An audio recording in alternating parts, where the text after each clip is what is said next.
Shalom, la paix, l'amour, la présence du Tout-Puissant. C'est la lumière.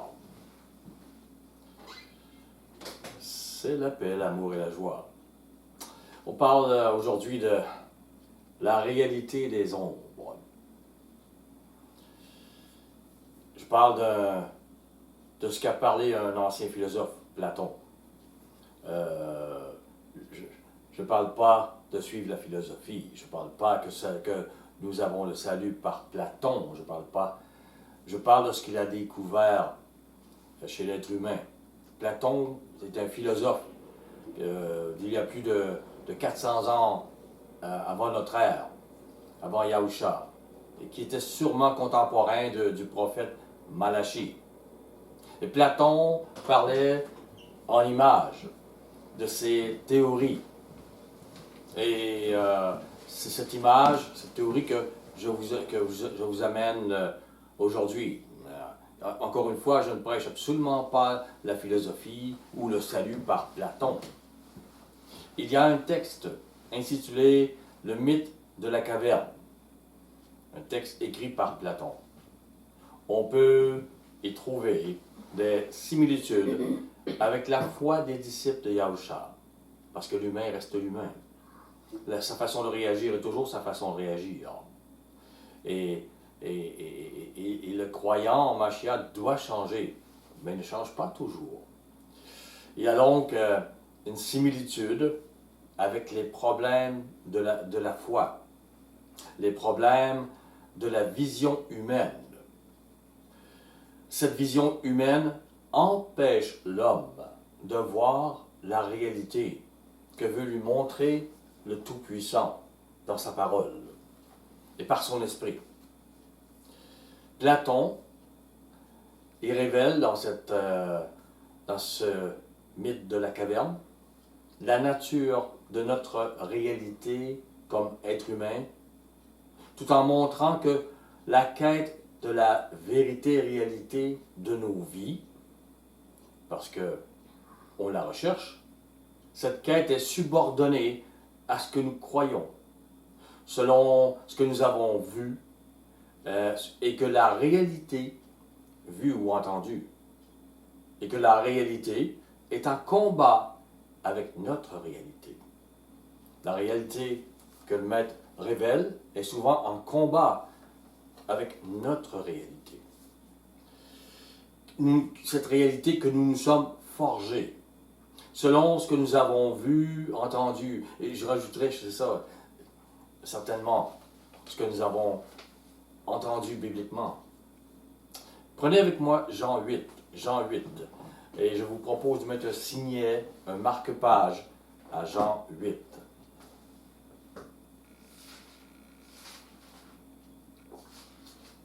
Et prenez le verset 36. 36. Si donc le Fils vous affranchit, vous serez réellement libre. C'est un choc pour les Juifs qui l'écoutent à ce moment-là, parce qu'ils se croient déjà affranchis.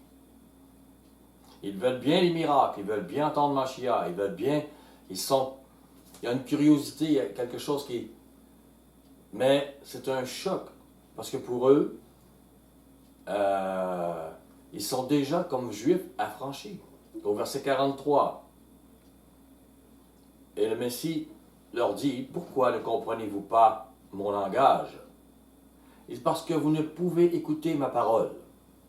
Souvent, les gens disent suivre Mashiach. Mais lorsque la révélation de la parole sur plusieurs choses vient, les gens reculent, rejettent.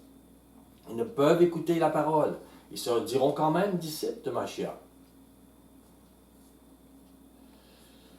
Donc, les Juifs ont un choc devant la réalité qui rend réellement libre. Ils ont leur réalité, mais devant celle qui rend libre, ils ont un choc. Ils ne peuvent pas le prendre. Pour eux, ils sont déjà libres, étant des enfants d'Abraham et suivant les règles physiques données par Moïse. Ils ont appris et vivent cette réalité depuis leur naissance. C'était la réalité d'une première alliance pourtant. Une alliance où ils demeuraient condamnés. Ils ne le réalisaient pas.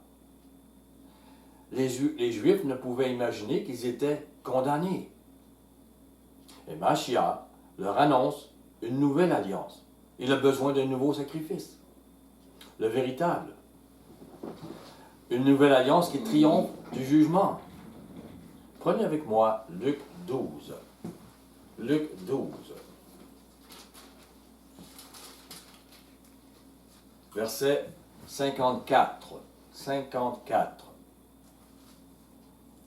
Il dit encore aux foules, quand vous voyez un nuage se lever à l'Occident, vous dites aussitôt, la pluie vient. Et il arrive ainsi. Et quand vous voyez souffler le vent du midi, vous dites, il fera chaud. Et cela arrive ainsi. Hypocrite, vous savez discerner l'aspect de la terre et du ciel. Comment ne discernez-vous pas ce temps-ci? C'est un temps nouveau annoncé. Et pourquoi ne discernez-vous pas de vous-même ce qui est juste? C'est une justice nouvelle annoncée. Yahusha amenait un autre sacerdoce, un autre temps. Et c'est écrit dans Osée 4:6. Un autre sacerdoce, c'était prophétisé. Et il amenait les paroles pour discerner ce qui est juste dans ce temps nouveau.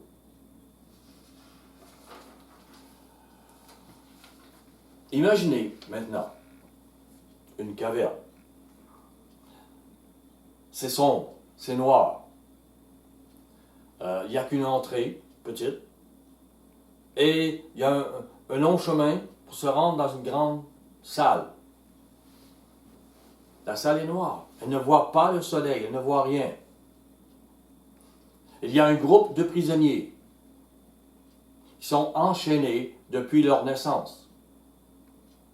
Les prisonniers sont enchaînés aux pieds et au corps, de telle manière qu'ils ne peuvent regarder que vers un mur devant eux. Je vais chercher à expliquer davantage ce que je suis en train de dire, pour que vous ayez l'image. Ils sont nourris par leur geôlier. Ils ont une certaine confiance dans leur geôlier. Ils se disent, ils travaillent pour nous. Et imaginez là, ils étaient bébés, depuis leur naissance, ils sont là, et ils sont nourris. Ils travaillent donc pour nous. Comme aujourd'hui, la population diront la même chose parfois de leur gouvernement ou de la médecine ou d'autres organismes. Ils travaillent pour nous, sans voir parfois derrière. Derrière les prisonniers, donc, il y a un feu. Et entre les prisonniers et le feu, il y a un chemin surélevé. Une manière de hauteur d'homme comme on voit dans les bureaux. J'ai fait un petit quelque chose pour... on peut voir ici des prisonniers. Okay? On voit les prisonniers. Et le mur derrière eux. Okay? Devant eux, c'est la grotte tout le tour. Le mur est là. Et derrière eux, il y a un feu. Le feu allume, c'est la seule lumière qu'il peut y avoir. Le feu allume et projette des choses devant. Les geôliers viennent et passent avec des choses qui donnent des ombres. Et ce sont des ombres de soleil, ce sont des ombres de lune, ce sont des ombres ésotériques, ce sont des ombres d'ours, de lion ou autres. C'est ce que les prisonniers voient depuis leur naissance. C'est tout ce qu'ils voient. Ils sont, comme vous pouvez voir, avec le feu, c'est la seule lumière. Et les geôliers, eux, passent derrière le mur. J'essayais de vous faire comprendre, je ne savais pas juste comment mettre l'image. J'espère que l'image, oui, elle est bien vue, d'accord. Donc, Donc, il y a un chemin surélevé et le long de ce chemin, comme vous pouvez voir, des gens passent en portant des objets et des figures de formes diverses, qui projettent donc des ombres sur le mur de la grotte, sur le mur que les prisonniers peuvent voir. Ils ne peuvent pas voir derrière. Pour les prisonniers, ces ombres sont la seule réalité qu'ils connaissent depuis leur naissance. D'après Platon, on peut y voir l'ignorance de ceux qui n'ont pas atteint la vraie connaissance. Platon n'avait pas la vraie connaissance, mais il voyait l'être humain ainsi, et il n'avait pas totalement tort. On peut voir que les ombres représentent une fausse réalité, une réalité déformée, subjective, selon ce que les geôliers projettent et veulent faire croire aux prisonniers. Les ombres sont la seule réalité des prisonniers. Les geôliers font donc office de pasteurs religieux, de guides, qui font miroiter ce qu'ils veulent. Les ombres sont une perception pour nous tromper sur la vraie nature des choses. Le savoir n'est donc basé que sur des illusions pour ces prisonniers. Les geôliers leur font penser ce qu'ils veulent. Ils veulent qu'ils y voient une vérité, la leur. Elles sont soumises à cette vérité. Ainsi, les humains restent leurs prisonniers, et c'est ce qu'ils veulent. Et les prisonniers ne s'en défendent même pas. Au contraire, ils défendent cette fausse réalité. C'est la seule qu'ils connaissent. Pour eux, c'est la réalité. Et nous pensons, parce que nous avons une opinion, une idée de ce que nous percevons, et ici, c'est les ombres sur le mur. Nous pensons donc que c'est la réalité dans notre vie aussi, aujourd'hui. Retournons dans Jean 8, au verset 31.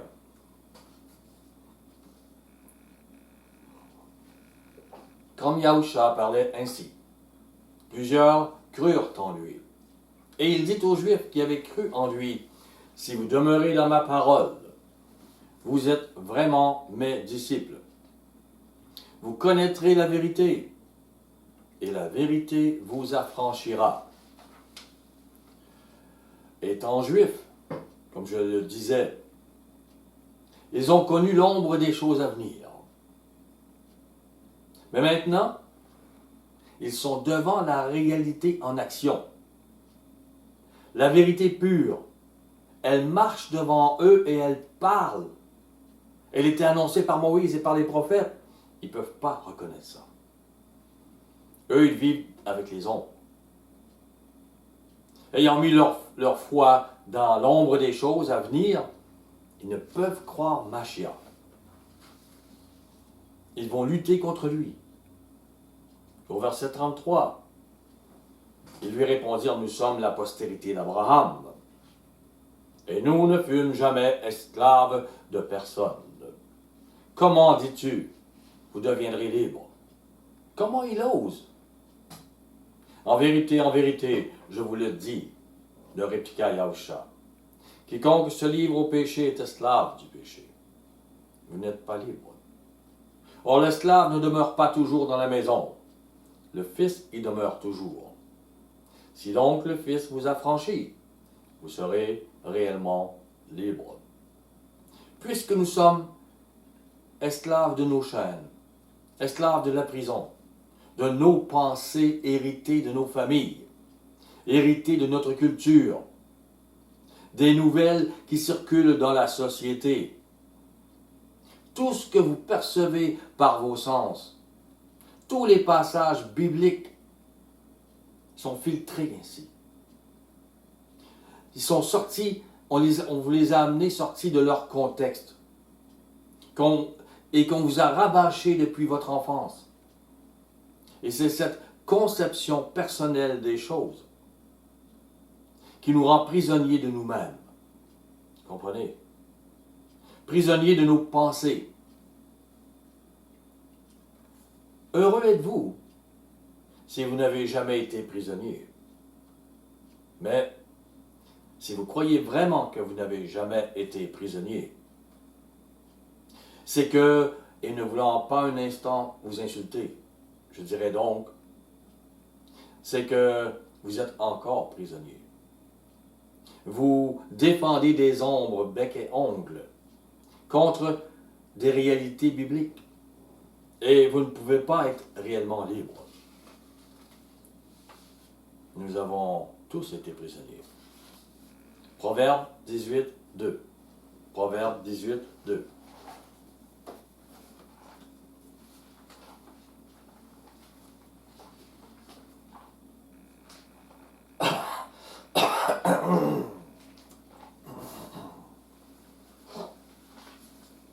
Excusez-moi.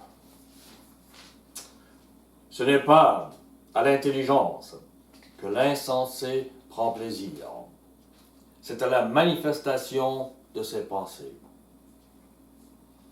Quoi que vous disiez de révélation de la parole, les gens ayant foi dans les ombres ne seront pas, comme je disais, ne prendront pas plaisir à cette vérité.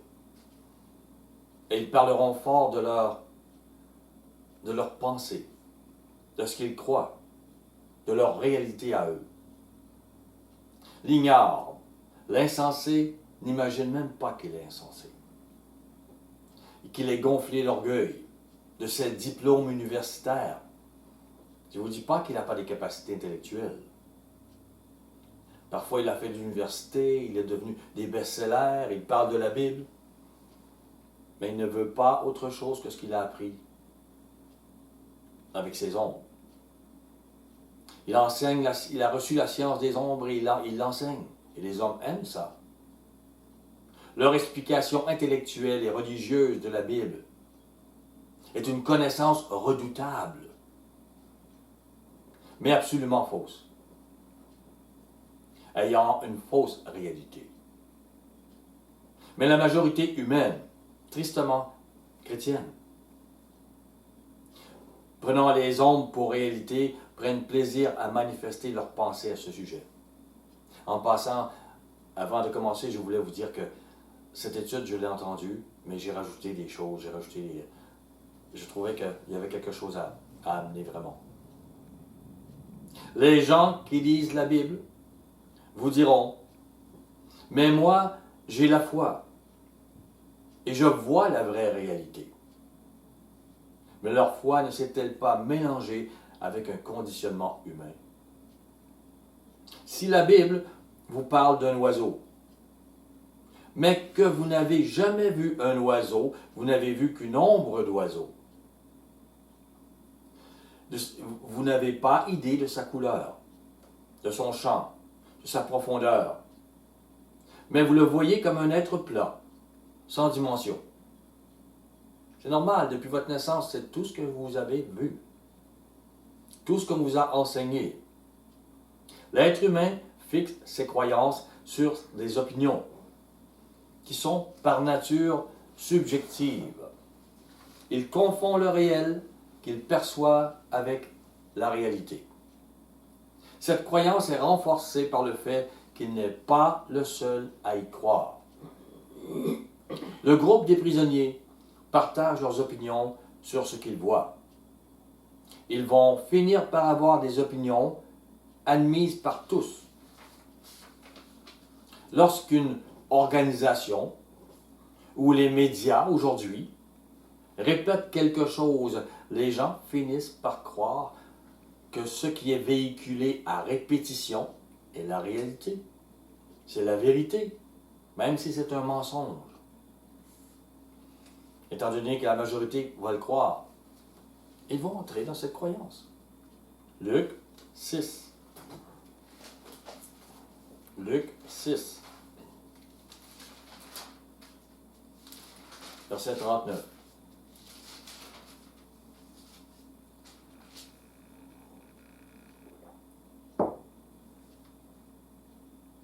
Et elle leur dit aussi cette parabole.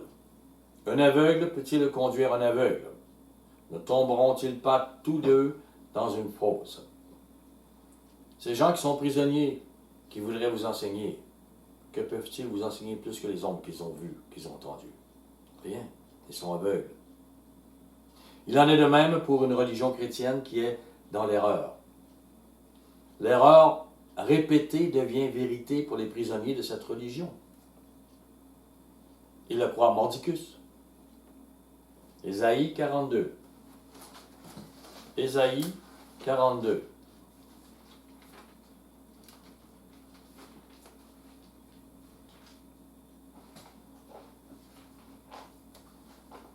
Qui est aveugle, sinon mon serviteur, celui à qui il a donné une Bible, qu'il a appelé. Mais il est aveugle, il a vu des hommes, mais la Bible ne l'éclaire pas. La parole ne l'éclaire pas. Et sourd comme mon messager que j'envoie. Qui est aveugle comme l'ami de Yah, aveugle comme le serviteur de Yahuwah, aveugle comme les pharisiens et les sadducéens, comme les sacrificateurs, lorsque Mashiach est arrivé. Tu as vu beaucoup de choses, mais tu n'y as point pris garde. Et tu as vu la vérité marcher et parler devant toi. Tu n'y as point pris garde. Et ces paroles sont écrites dans le Nouveau Testament. Et tu n'y prends point garde. On a ouvert les oreilles, mais on n'a point entendu. Les chrétiens lisent la Bible, mais ils ne prennent pas garde à ce qu'elle dit réellement. Ils font vivre des ombres et rejettent la vérité. Le Maître parle aux églises aujourd'hui. Il amène par des serviteurs des révélations de sa parole. Je ne suis certainement pas le seul à parler. Et je suis le moindre, tout petit.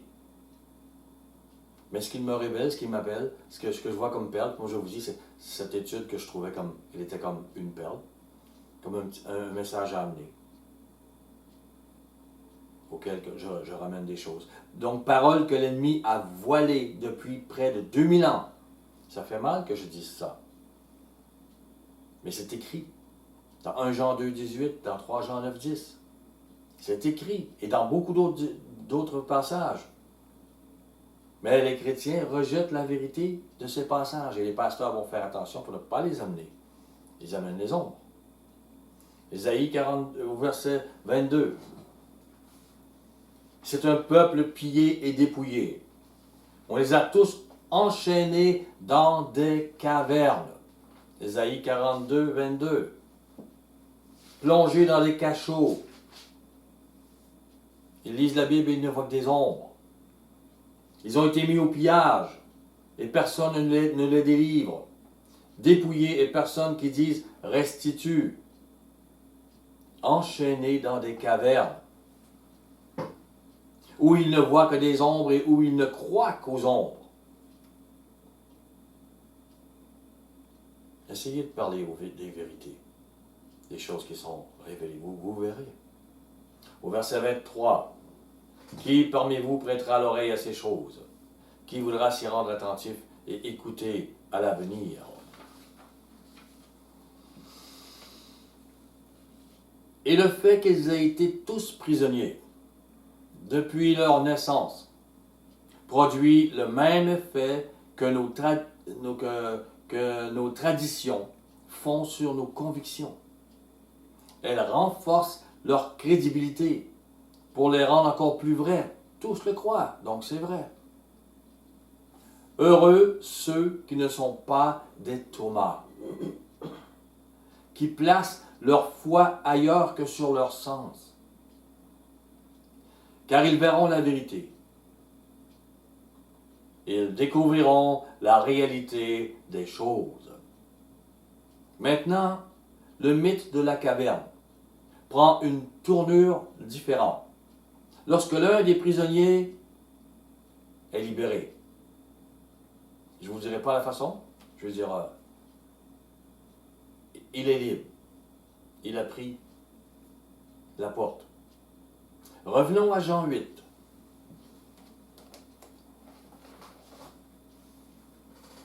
Verset 33.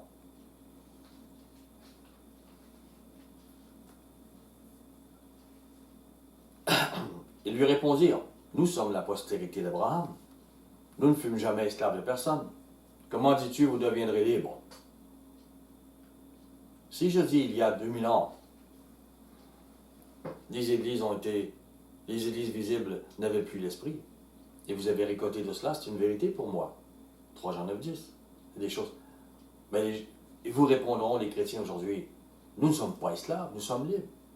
Nous sommes sous la grâce, nous avons la loi de Moïse, Ces gens sont des prisonniers aveugles. La parole leur dit une chose, et ils ne l'accepteront pas. Ils reculent devant la vérité. Ils ne sont pas affranchis pour l'entendre. Ils ont vu l'ombre des choses, mais ils ne croient pas à la vérité devant eux. Au verset 36 de nouveau, le maître dit, si donc que le Fils vous a franchi, vous serez réellement libre. Je sais que vous êtes la postérité d'Abraham. Je sais que vous avez la Bible dans mes mains. Je sais que vous prenez mon nom. Je sais que vous vous dites disciples de Mashiach comme les premiers apôtres se sont dit. Je le sais. Mais vous cherchez à me faire mourir. Vous faites mourir la parole de révélation que je vous ai donnée. Parce que ma parole ne pénètre pas en vous. Les religieux aveugles cherchent à faire mourir le porteur de vérité. Tout le temps. Le texte nous dit que celui libéré ressent une douleur intense au début lorsqu'il est exposé à la chaleur et la lumière. La lumière du soleil. Donc, tout ce qu'il a cru était donc faux. Ça lui fait mal. La lumière est aveuglante. Et le prisonnier peine à comprendre cette nouvelle réalité. Et je vous assure, parfois, ça prend un temps. Ça va d'étape en étape. C'est difficile, c'est pas facile. Nous l'avons vécu. Petit à petit, cependant, ses yeux s'habituent. Ils s'habituent à la réalité et aux révélations bibliques. Car les révélations amènent une autre révélation. Il faut. Et si on refuse, on reste prisonnier. Mais la personne est sortie de cette prison et elle commence à voir le monde tel qu'il est. L'appel biblique, le message de Mashiach tel qu'il est. Les couleurs, les formes, l'immensité du ciel et l'éclat du soleil, les arbres, les fleurs, les fruits, les odeurs. Le prisonnier n'avait jamais vu cela. Pour Platon, ce chemin signifie le processus vers la connaissance et l'illumination intellectuelle. Et malgré son savoir, on comprend que Platon est encore un prisonnier croyant être libre par les ondes qu'il voit et qu'il prend plaisir à la manifestation de ses pensées. Pour le philosophe, c'est un voyage ardu et douloureux. Et pour le disciple de Mashiach, arriver à la vérité qu'il a annoncée, c'est aussi ardu et douloureux. Mais c'est profondément transformateur. Pour Platon, transformateur intellectuellement, nous, transformateur spirituellement. Donc, Platon a pu constater la prison de l'esprit humain. Et c'est encore pareil aujourd'hui. Pour tous ceux qui sont prisonniers d'une dénomination ou qui ont commencé, lorsqu'ils arrivent avec une révélation, ils ne peuvent pas la prendre. Pour Platon, donc, c'est le passage d'un monde dominé par les sens vers un monde intelligible. Nous, je dirais vers un monde spirituel, vers ce que Mashiach, la lumière, nous a annoncé. Ça prend, par exemple, cependant, de la foi. Et vouloir la révélation. Prenez avec moi 2 Pierre. 2 Pierre 1.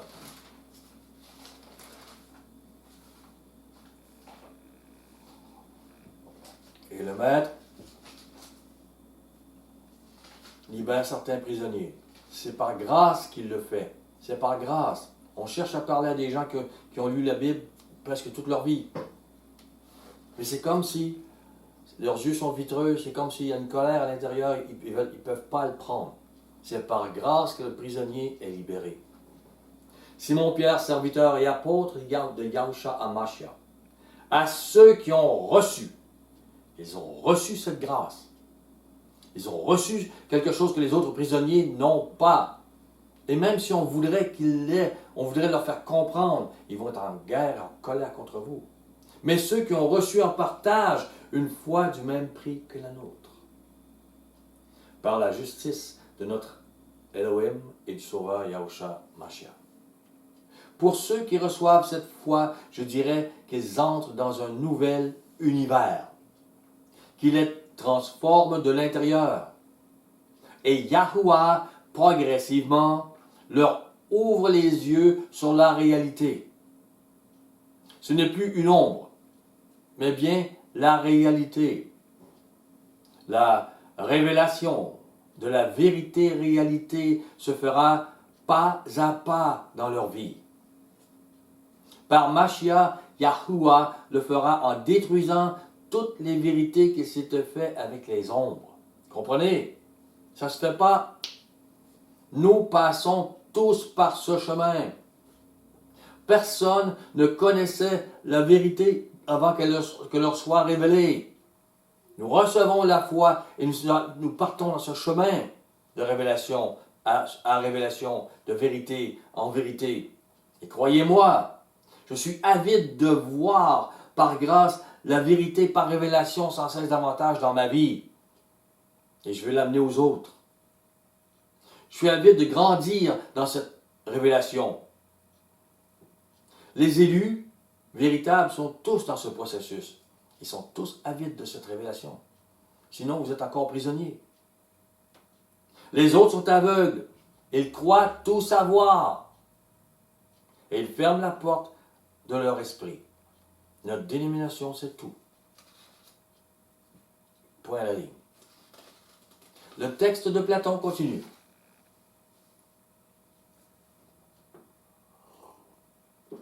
Le prisonnier se rend compte que les ombres dans la grotte ne sont pas la réalité, mais de simples illusions. Vous comprenez, il va de délivrance en délivrance. Il réalise. Je reviens pour ceux qui lisent la Bible, ce sont des illusions données par leurs dirigeants religieux. Ils ont appris cela. Et les différents paliers de pouvoir chez les humains. C'est pas toujours pour mal faire. Ils ont appris cela, ils ne peuvent pas donner autre chose que des ombres. Dans son désir de partager cette révélation, le prisonnier retourne dans la grotte pour libérer les autres. On fait tout cela aussi. Mais à son retour, il rencontre de la résistance. Il est incompris par ceux qui sont enchaînés. Ils ne reçoivent pas la foi pour être délivrés. Mais le prisonnier cherche à ce qu'il soit délivré. Mais ils sont incrédules devant son témoignage. Ils sont incrédules lorsqu'il parle de la lumière et de tout ce qu'il a vu. Pour les prisonniers, ce qu'ils ont compris des ombres, ça reste la seule réalité valable. Toutes les bases de leur vie s'écrouleraient s'il en était autrement. Ils sont sauvés par leur religion des ombres. Comme les prisonniers de Platon, les chrétiens ne se voient pas en prison de leur dénomination. Absolument pas.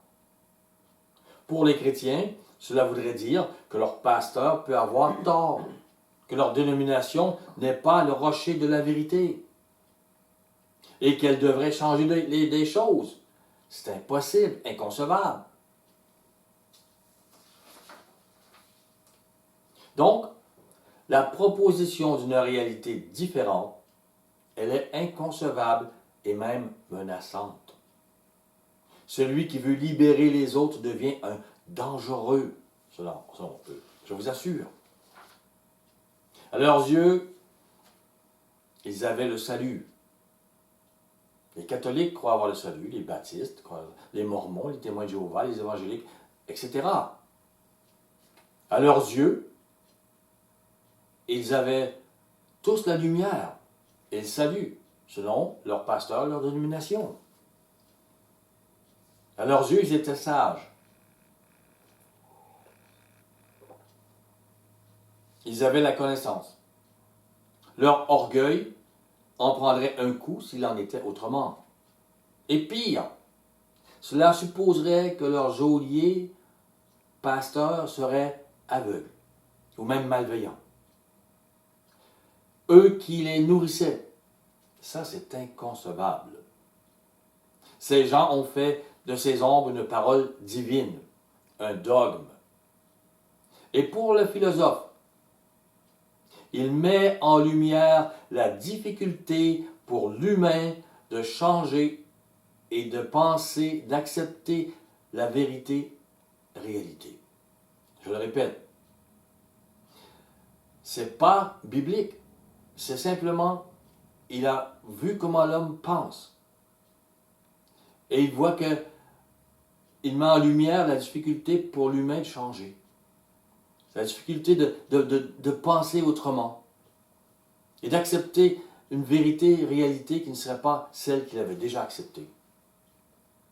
Et en cela, lorsqu'il constate comment je constate comment les chrétiens se battent contre la vérité, lorsque parfois j'amène des passages, en cela donc, il n'a pas tort. C'est un reflet de la résistance humaine. Dans un monde habitué aux illusions. Nous sommes dans ce monde d'illusions. Plus on répète une illusion, et plus elle devient une vérité pour l'être humain. Pourquoi croyez-vous qu'il y a eu des guerres? La Deuxième Guerre mondiale. Pourquoi croyez-vous que le problème, le pire problème pour Hitler, c'était il fallait détruire les Juifs, les brûler vivants. C'était une illusion, mauvaise. Un concept religieux. L'être humain aime les concepts religieux. Il leur donne la stabilité de leur croyance, de leur vie, tandis que les révélations, les révélations, ce sont des chocs. Ça les insécurise. On croyait cela depuis 10 ans, ou depuis que je suis jeune. Mes parents vivaient cette religion. Ça ne peut pas être autrement. Ils ne connaissent donc pas le Maître qui révèle à ses serviteurs sa volonté. Puisque Satan a voilé la vérité depuis la mort des premiers apôtres, alors il faut en progression des révélations pour la comprendre. Satan n'aime pas ces révélations. Et comme il est le maître des ombres religieuses, les plus religieux luttent contre la lumière, la Bible en main.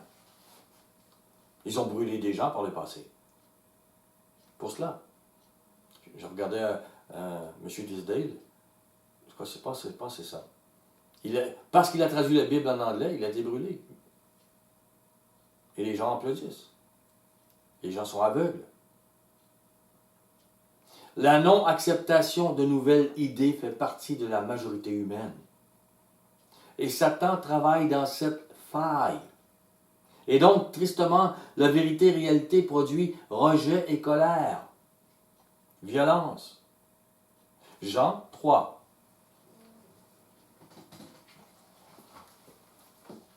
Jean 3, 18.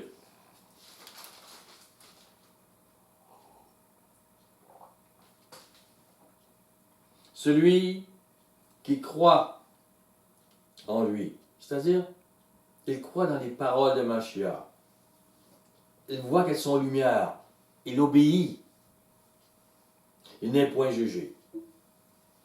Mais celui qui ne croit pas est déjà jugé, parce qu'il n'a pas cru au nom de l'unique Fils que Yahweh a envoyé parmi nous. Et ce jugement, c'est que la lumière est venue dans le monde. Les hommes ont préféré les ténèbres à la lumière, leurs ombres, parce que leurs œuvres étaient mauvaises. Car quiconque fait le mal est la lumière, il n'aime pas. Il ne vient point à la lumière, Comprenez, quiconque fait a une religion qui soutient, qui le paye, il ne veut pas de cette lumière. Donc, restons dans les ombres, de peur que ses œuvres ne soient dévoilées. Mais celui qui agit selon la vérité vient à la lumière, quel qu'en soit le prix, afin que ses œuvres soient manifestées. Voici la lumière. Tu la montres aux autres, parce qu'elles sont faites en Yahuwah, bibliquement. Les ombres ne sont pas la lumière, mais ténèbres. Et la majorité de ceux qui se disent disciples du Messie ont une religion d'ombre qui refuse toute révélation. Elle ferait ombrage à la stabilité de leur institution religieuse. Ainsi, les dénominations ne viennent pas à la lumière et ne font aucune progression. Regardez des dénominations qui, il y a 50 ans, 60 ans, 100 ans, ils agissaient ainsi, c'était comme ça. Il n'y a pas eu de progression. Et si vous parlez de... Ils ne vont pas d'une révélation à une autre. Pour eux, ils l'ont et c'est tout. Tristement, ces prisonniers s'accommodent très bien de leur situation. Philippiens 3:2.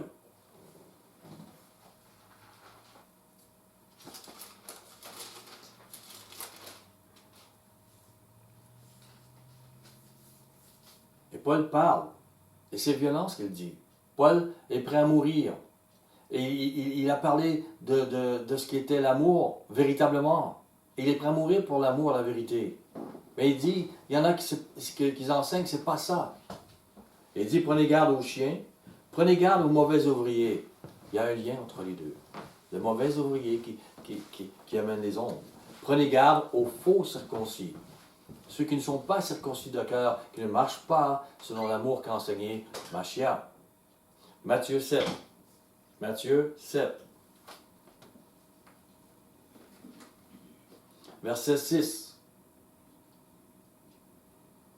Le maître parle d'une même façon. Paul a seulement pris les paroles du maître. Ne donnez pas les choses saintes aux chiens. Et ne jetez pas vos perles devant les pourceaux, de peur que ne les foule aux pieds, ne se retournent et ne vous déchirent. Vous êtes appelés, vous avez reçu cette foi. Vous marchez dans la révélation. Vous n'avez pas à courir dans leurs églises et à les confronter. Car voici ce qu'ils vont vous faire. Vous serez déchirés. Si ce n'est en action, ce sera en parole.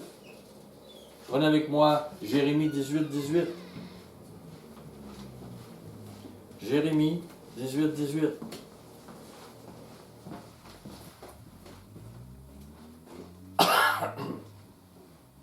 Ils ont dit, venez, complotons contre Jérémie. Il amène des révélations. Le maître lui parle. Complotons contre lui, ça ne marche pas avec nos ombres. Avec notre stabilité religieuse. Car la loi ne périra pas faute de sacrificateur. Nous aurons encore notre stabilité. On n'a pas besoin de lui. Ni le conseil faute de sage. Ni la parole faute de prophète. Nous avons la parole de Yahuwah. Nous avons notre stabilité religieuse. On n'a pas besoin de Jérémie. Venez, tuons-le avec la langue. C'est pareil aujourd'hui que c'était dans ce temps-là. La quête d'un disciple de Yahusha va bien plus loin qu'une connaissance d'ordinateur. Quand même, votre cerveau serait très puissant. Vous auriez une mémoire extraordinaire. Ça va beaucoup plus loin que cette connaissance de passages bibliques. Beaucoup plus loin qu'une mémoire de perroquet pour les répéter. Ce genre de connaissance n'est rien s'il n'y a pas de révélation de la parole, de la lumière sur la dite parole. Comme exemple, les catholiques diront, nous avons Pierre, le premier pape. Il est dit, Pierre, tu es Pierre, et sur cette pierre, je bâtirai mon Église. Donc ils disent, nous sommes l'Église de Christ. Nous avons le premier pape. Il y a des millions de personnes qui le croient. La parole est biblique, mais elle n'est pas révélée aux catholiques. Ils s'en servent pour faire vivre des ténèbres, leur dénomination.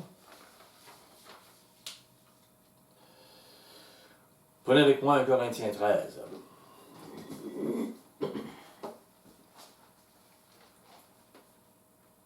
Corinthiens 13, verset 1 à 8, je dirais que c'est vraiment une lumière puissante.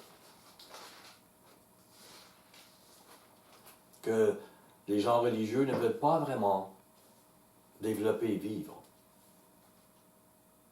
Au verset 2, quand j'aurai le don de prophétie, il y a des gens qui ont reçu des prophéties. Il y a des gens qui, il y a 50 ans, 60 ans, 70 ans, ont dit des choses qui arrivent aujourd'hui. La bête, toutes les choses qui arrivent, le Saint-Empire romain, et puis bon. Oui, c'était réel. Mais quand même que tu aurais ça, il y a un paquet de disciples qui disent, ah, et la science de tous les mystères et toute la connaissance. Vous avez des diplômes énormes, vous connaissez la Bible, la provenance de, vous connaissez l'hébreu, l'araméen. Quand j'aurai même toute la foi jusqu'à transporter les montagnes. Même si j'ai la foi en Mashiach. Il dit, si je n'ai pas l'amour, je ne suis rien. Paul vient de parler de tout le concept religieux, de toute la loi religieuse, toute la puissance religieuse, de toute la puissance, même les signes prophétiques, même les signes, même la foi, même, et toute la connaissance. Si vous ne demeurez qu'à la religion, vous n'avez rien.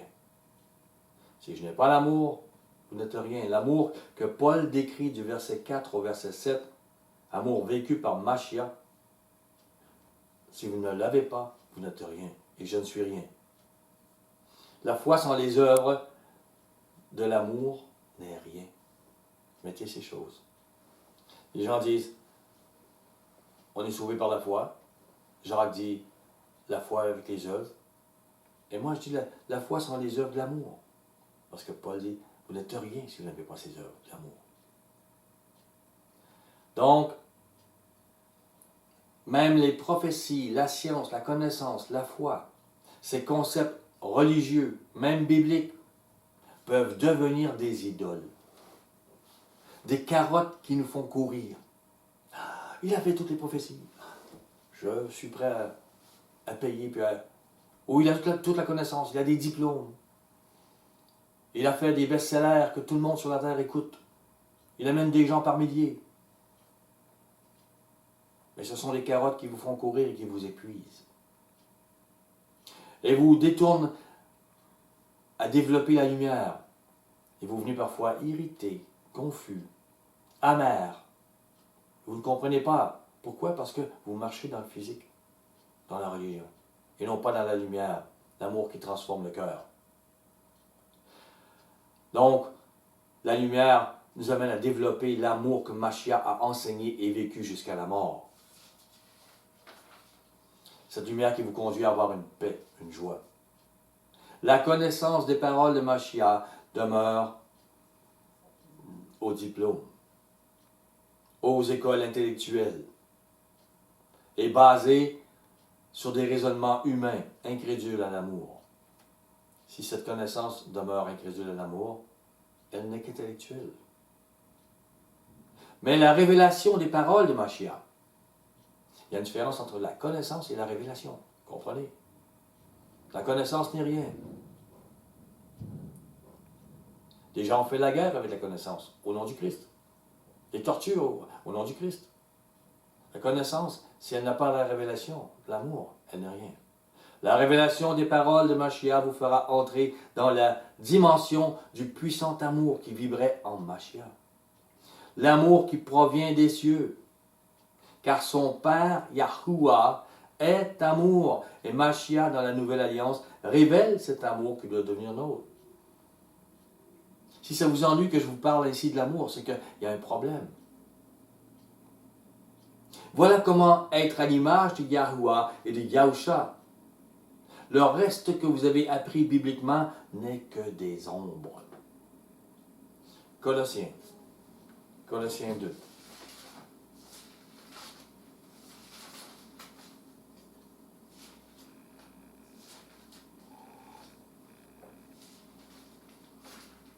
Verset 16.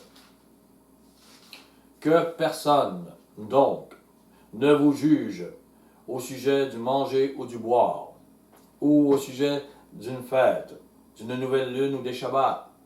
C'était l'ombre des choses à venir. Ce n'était pas la pleine vérité. La vérité a marché devant vous. Elle a parlé.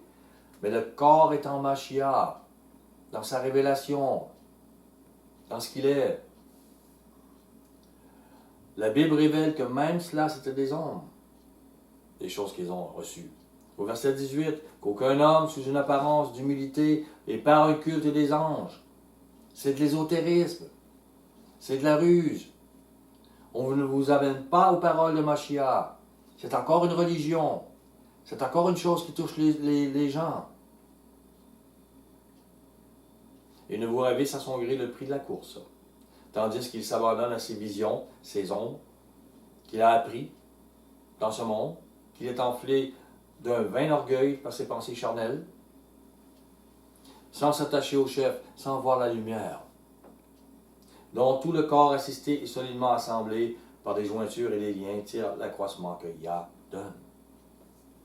Ils peuvent parler, avoir des études sans avoir de passage biblique. Ils amènent les choses des raisonnements humains que les gens aiment. Au nom de Jésus, au nom de Yahusha. Éphésiens 3. Éphésiens 3. Verset 14. À cause de cela, je fléchis les genoux devant le Père, duquel tire son nom, toute famille dans les cieux et sur la terre, afin qu'il vous donne, selon la richesse de sa gloire, d'être puissamment fortifié par son esprit dans l'homme intérieur, en sorte que Mashiach habite dans vos cœurs par la foi, et afin qu'étant enraciné et fondé dans quoi? Dans l'amour, cette révélation, vous puissiez comprendre avec tous les saints quelle est la largeur, la longueur, la profondeur, la hauteur, et connaître quoi? L'amour de Mashiach, qui surpasse toute connaissance, tout intellectuel, tout diplôme, en sorte que vous soyez remplis jusqu'à toute la plénitude de Dieu. J'ai vu des croyants, des chrétiens troublés, parce qu'ils ne portaient pas les fruits de l'amour. Ils ne reconnaissent pas l'arbre des fruits. Ils vont croire aux calomnies, ils vont croire au levain, ils vont croire... Ils ne sont pas remplis. Si vous êtes remplis de cet amour, vous reconnaissez ceux qui marchent par cet amour. Donc, comprenez, quand bien même vous seriez un prophète puissant, avec toute la science, la connaissance biblique, que vous auriez la foi jusqu'à déplacer des montagnes, vous n'êtes rien si vous n'avez pas la hauteur, la longueur, la profondeur de l'amour. Vous n'êtes pas sorti du cachot. Vous n'êtes pas sorti de la grotte. Vous êtes dans les ombres, avec de gros diplômes. Et tous les gens qui sont nés là-dedans applaudissent. Tu as eu la sagesse d'avoir des diplômes pour nous parler des ombres. Vous pourriez être le directeur le plus prestigieux de la plus prestigieuse école évangélique biblique du monde, ou de la plus prestigieuse école messianique qui enseigne le Shabbat et les fêtes du Lévitique 23 à Jérusalem. Si vous n'avez pas l'amour, vous n'êtes rien et vous n'avez pas la révélation de la parole de Yahusha.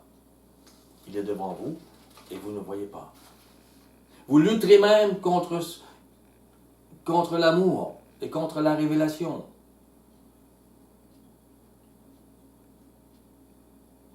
J'en ai vu. Et lorsque quand on leur dit, les gens disent, tu ne connais rien, Gilles, serviteur. Tu ne sais rien. Moi, j'ai... Et là, ils me parlent de choses extraordinaires qu'ils ont appris, de connaissances. Et quand je leur dis, si tu n'as pas l'amour, tu n'as rien, ils claquent la porte. Parce qu'ils n'ont pas l'amour. Ils ne veulent pas entendre que leur diplôme ne sert à rien. Car vos dogmes dans l'ombre sont établis. Et s'il n'y avait pas d'ombre, vous accepteriez avec joie la révélation qui est donnée de nos jours. Ces hommes accepteraient avec joie, mais ils aiment leurs ombres. Ils aiment être dans la grotte, être le champion dans la grotte. Revenons à la caverne. Les prisonniers de la caverne ont la ferme intention de faire mourir leur ancien compagnon. Là, il n'est plus normal. Ils ne croient plus à leur Dieu, leurs ombres. Et cela montre l'état mauvais de leur cœur. Si je reviens aux dénominations chrétiennes, ils ne veulent pas sacrifier sur l'autel leur nature sans amour. Cela exige le changement total de leur cœur. Cela exige la véritable repentance, le véritable combat qui nous rend semblables à Yahusha et Yahuwah. Le reste n'est que règle physique et façade. Façade. Celui qui place la connaissance ou tout acte prophétique, tout signe comme le parler en langue, au sommet, c'est des carottes. La révélation ne peut en aucun cas être pour lui. Car le sommet, c'est d'être à l'image de Mashiach et de Yahuwah, et leur image, c'est l'amour. Psaume 119. Pourquoi croyez-vous que Mashiach est venu? Pourquoi croyez-vous qu'il est monté à la croix? C'est l'action la plus totale d'amour qui peut être. Psaume 119, verset 130. La révélation de tes paroles est claire. Elle donne de l'intelligence aux simples. La révélation. Pas aux grands diplômés, aux grands savants. Et Mashiach dit, je te loue, Père, de ce que tu as caché ces choses aux grands de ce monde, aux intelligents, de ce que tu l'as révélé aux petits-enfants, aux simples. Les simples ont un cœur d'enfant et ils reçoivent la révélation. C'est un délice pour eux que le véritable amour leur soit expliqué. Un délice. Ne vous méprenez pas. Yahuwah n'est pas faible. L'amour n'est pas faible.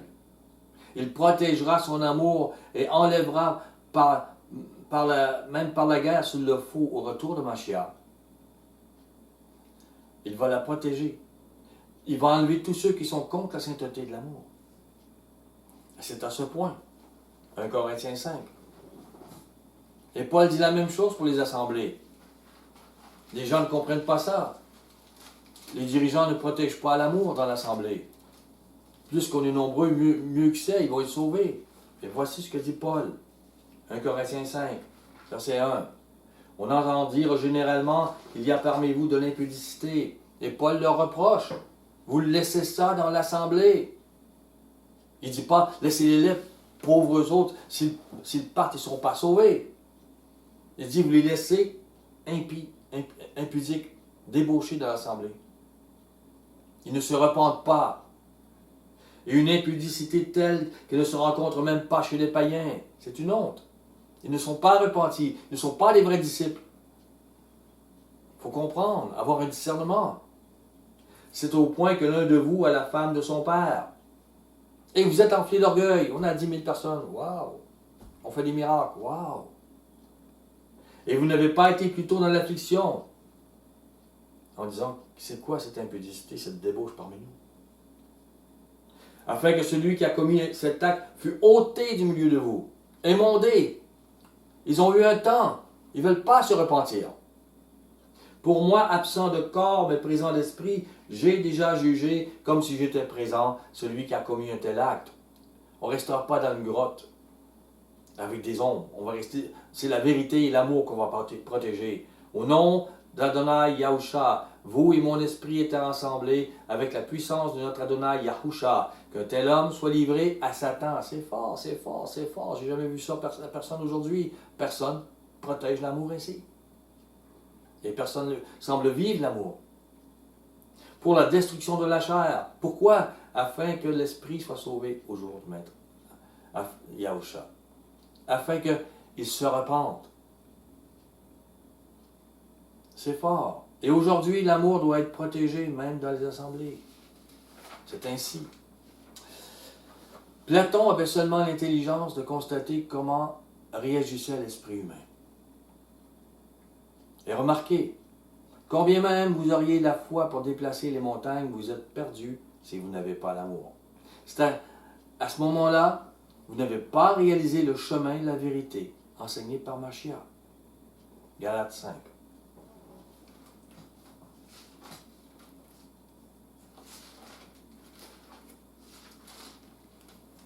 Verset 6. Car en Yahushua HaMashiach, ni la circoncision, ni l'incirconcision n'a de valeur. Votre religion, votre façon de faire, vos règles, ça n'a aucune valeur. Mais la foi qui est agissante par l'amour. Au verset, c'est l'action qui sauve, la foi qui sauve. Galates 6, verset 15. Car ce n'est rien d'être circoncis ou incirconcis. Arrêtez de chercher par des règles pour votre physique. Ce qui est quelque chose, c'est d'être une nouvelle créature. Excusez-moi. Ce n'est rien d'avoir donc une religion, juive ou non juive, d'avoir été circoncis ou non, d'avoir des règles physiques, dit Paul. Ce qui est quelque chose, c'est d'être une créature demeurant dans l'amour. Cet amour qu'a porté et enseigné Yahushua. Ceux qui ont la véritable foi développent cet amour. Ils étaient sans ce véritable amour comme tous les humains. Comprenez? Tous. Pas un seul avait ce véritable amour. Tous ont péché. Tous ont un amour défaillant, quel que soit le niveau de cet amour. Romains 3.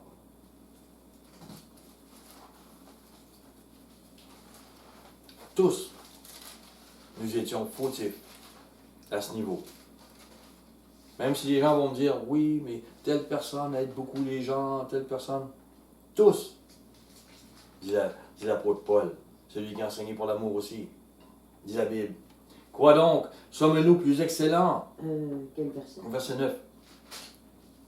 Nullement, car nous avons déjà prouvé que tous, juifs et grecs, grecs représentant les païens, sont tous sous l'empire du péché. Pas, il y en a 10 qui ne sont pas, puis 90 qui... Non, non, tous. Selon qu'il est écrit, il n'y a point de juste, point de parfait dans l'amour. Pas même un seul, pas un seul. Ne me dites pas, ma mère était bonne. Oui, mais pas dans ce... Non, pas dans cette lumière. Nul n'est intelligent, nul ne cherche Yah. Ils sont tous pris dans les ombres, dans les grottes. Ils sont tous égarés, tous pervertis. Il n'en est aucun qui fasse le bien, pas même un seul.